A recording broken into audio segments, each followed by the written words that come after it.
భారతీయ సినీ సంగీత ప్రపంచంలో Ilaiyaraaja legendary composer.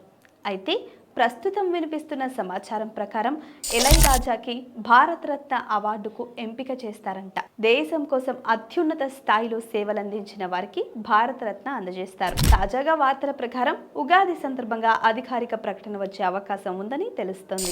Ilaiyaraaja గారు ప్రస్తుతం బీజేపీ తరఫున రాజ్యసభ సభ్యుడిగా కొనసాగుతున్నారు. ఇటీవల ప్రధానమంత్రి నరేంద్ర మోదీని కలవడం ఈ ఊహాగానాలకు మరింత బలం చేకూర్చింది. ఇక తమిళనాడు రాజకీయాల్లో పట్టు సాధించడానికి బీజేపీ ఈ అవకాశాన్ని ఉపయోగించుకునే అవకాశం కూడా ఉందని అంటున్నారు. 1500కి పైగా సినిమాలకు సంగీతం అందించిన ఇళయరాజా గారు తన అద్భుతమైన సంగీత ప్రయాణంలో ఇప్పటికే 2010లో పద్మభూషణ్, 2018లో పద్మ విభూషణ్ పురస్కారాలు అందుకున్నారు. 7 సార్లు జాతీయ అవార్డు గెలిచిన ఆయన 24కి పైగా ప్రతిష్టాత్మక పురస్కారాలను అందుకున్నారు. అంతేకాదు ఇటీవల లండన్ లో జరిగిన వేలియంట్ మ్యూజిక్ ఈవెంట్ లో పశ్చిమ శాస్త్రీయ సంగీతాన్ని డైరెక్ట్ చేసిన తొలి ఆసియా సంగీత దర్శకుడిగా మరో చరిత్ర సృష్టించారు. Please subscribe to the channel and download the Politicos app from the links in the description.